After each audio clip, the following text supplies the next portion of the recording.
versículo 21, ele ainda diz: nada fazendo por parcialidade.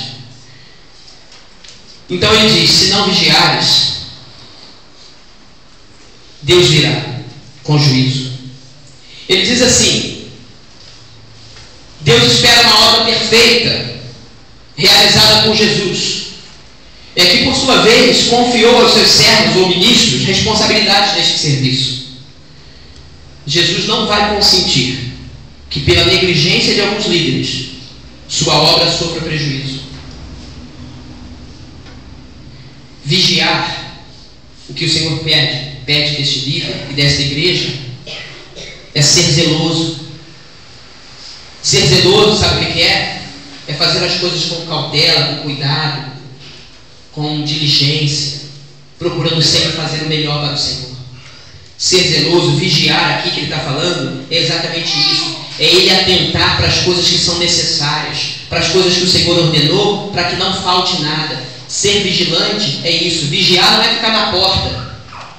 Não, aqui ser vigilante é ter cuidado de fazer as coisas exatamente como o Senhor Jesus orientou. Tudo que realmente precisa ser feito. E é o que ele está dizendo aqui. Se você não vigiar, você vai perder a tua sensibilidade. Se você não for vigilante, se você negligenciar as coisas que Deus te deu para você trabalhar, se você negligenciar as coisas que Deus te deu através da instrução, você vai perder a sensibilidade. Você não vai saber, nem vai reconhecer a hora que eu vou chegar contra você. Perde o sentido. Nem sabe que é Jesus que está contra. Nem sabe, porque perde a noção. Então é o que o Senhor Jesus está dizendo aqui. Agora eu quero retratar, para a gente poder fechar, algo importante, que ele fala assim: tens contudo em Sardes umas poucas pessoas que não contaminaram as suas vestiduras e andarão de branco junto comigo, pois são dignas. Preste atenção. Muitas pessoas se desculpam, se justificam no erro dos outros. Observe que aqui o Senhor diz assim: tens contudo em Sardes umas poucas pessoas que não contaminaram as suas vestes. Sabe, querido, o Senhor não tem a nossa vida por inocente. O Senhor sabe que Ele está falando com cada um de nós essa manhã. Cada um de nós não é inocente. Cada um de nós tem ouvido a palavra do Senhor dia após dia.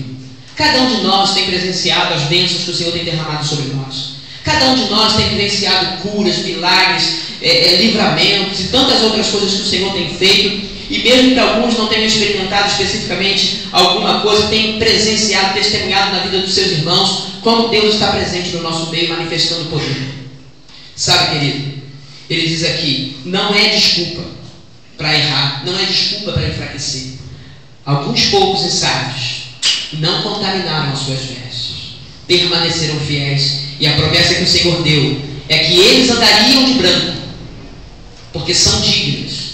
Às vezes você fala assim: eu não mereço, eu não sou digno. Aqui o Senhor está dizendo que quando você prevalece, quando você persevera, mesmo que seja embaixo de muita luta, mesmo que você tenha um esforço sobre-humano muitas das vezes, para poder se manter diante do Senhor, para ser fiel, o Senhor chama isso de dignidade.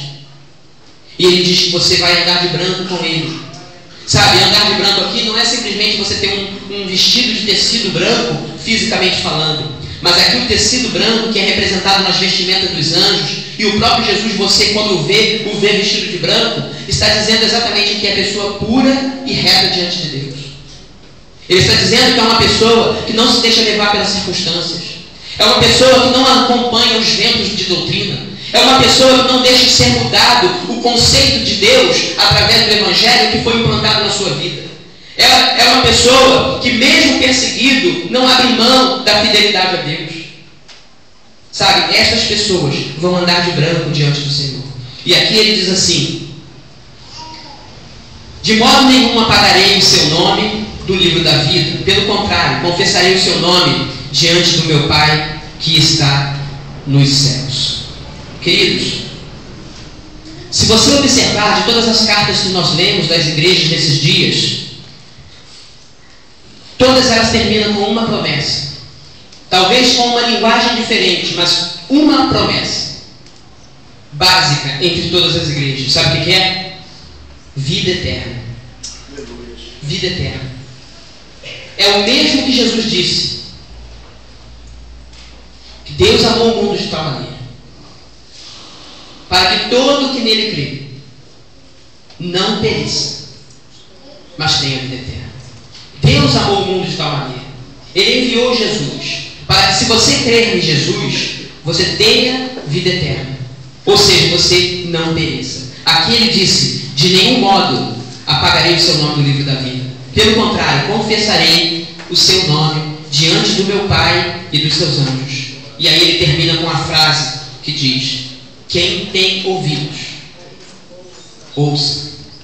O que você quer de Deus? Você quer vida eterna? Então ele quer de você a sua fidelidade, ele quer de você a sua vigilância, ele quer de você a memória das coisas que você recebe, a manutenção das coisas que Deus colocou na tua vida, espiritualmente falando. Então nós terminamos da seguinte maneira. Eu diria o seguinte: na construção de uma identidade espiritual no mundo contemporâneo, que igreja queremos ser? Porque de alguma forma todos nós estamos participando de uma construção. Mas que igreja nós queremos ser participantes dessa construção? Primeiro, ser uma igreja que sabe. Uma igreja que sabe que Jesus tem todo o poder. Uma igreja que sabe que esse poder inclui todo o conhecimento de Deus. É uma igreja que sabe que Ele tem os 7 Espíritos de Deus, a plenitude de Deus nele. Queremos ser uma igreja que sabe que Jesus tem toda a autoridade na igreja. Toda. Ninguém pode superar Ele, ninguém pode passar ou ultrapassar a vontade dEle. A vontade dEle é o que nós estamos determinados a fazer. Somos ministros de Deus para fazer a vontade de Jesus, obedecendo a sua liderança. Então, uma igreja que sabe que Jesus tem toda a autoridade sobre a igreja, Ele conhece as nossas obras e julga conforme a reta justiça e não conforme a aparência. Paulo diz que nós estamos perfeitos nele, em Colossenses. E João 15,4, quando fala da videira, diz que sem ele ou fora dele, nós não podemos coisa alguma. Segundo, nós queremos ser uma igreja que manifesta as características da fidelidade. Igreja vigilante, igreja zelosa, igreja que faz as coisas com excelência para o nosso Deus. Pelo menos naquilo que está diante da tua condição e da tua força, que é o que Deus pede. Às vezes você julga que você não tem condição. Faça o teu melhor. Faça conforme a força que Deus te deu. Porque se você fizer conforme a força que Deus te deu, você está fazendo o excelente. E Deus vai te dando e liberando muito mais sobre a tua vida. Precisamos ser uma igreja íntegra, que trabalha completamente, que não só prega o Evangelho e de certa forma traz pessoas para o seio da igreja, mas uma igreja que continua ajudando, cooperando para o crescimento espiritual de cada irmão. Uma igreja íntegra, uma igreja que ajuda, uma igreja que trabalha para ver o fortalecimento do outro. Amém? Em seguida, queremos ser uma igreja que traz na memória o que recebeu e o que ouviu. Não esquecidos, como diz o apóstolo Tiago, aquele que escuta e vai como se não tivesse ouvido nada. A palavra de Deus diz que nós precisamos ser uma igreja que recebe e uma igreja que ouve. Recebemos primeiro a salvação em Cristo Jesus. Ele mesmo, segundo a palavra profética, diz: um menino nos nasceu, um filho se nos deu. Ele nos foi dado. Então eu recebi Jesus. Eu tenho Jesus na minha vida porque Ele me foi dado por Deus. Eu não posso negligenciar aquilo que eu tenho recebido de Deus, porque é a minha oportunidade. Eu também não posso negligenciar o Espírito Santo que através de Jesus foi passado a mim. São coisas que nós recebemos, mas também não podemos negligenciar o que ouvimos, que é o conteúdo da palavra que precisa ser vivida e aplicada sobre a igreja. Sabe, nós precisamos ser uma igreja que traz na memória o que recebeu e o que ouviu. E eu termino essa palavra dizendo o seguinte: mesmo no caso da gente errar, porque somos humanos, a própria igreja de Sardes está aqui colocada como um exemplo de uma igreja que precisava rever algumas coisas. E eu acredito que nós, enquanto igreja do Senhor, neste lugar, também precisamos rever. Nós precisamos. E como filhos de Deus, sempre fazemos isso pessoalmente, mas também como igreja, e hoje aqui representado com as lideranças, nós também queremos sempre estar revendo as condições e mudando a forma de trabalho, a forma de serviço, aprimorando, trazendo sempre à memória aquilo que Deus nos deu. Então, recordar é o que recebeu e ouviu, é o que nós queremos fazer se nós temos falhado até aqui. Queremos diante de Deus hoje recordar o que recebemos e o que ouvimos. Ou seja, que são as únicas coisas que nós podemos utilizar na construção e na edificação da nossa vida e da igreja. Queremos também, se nós temos falhado até hoje, guardar, ou seja, reter, não deixar que nos roubem, não deixar que nos tirem, não deixar que modifiquem aquilo que o Senhor nos entregou. E arrepender-se, que é a última palavra que o Senhor coloca. Arrepende-se. Arrepender significa corrigir o modo errado como vem executando as coisas de Deus.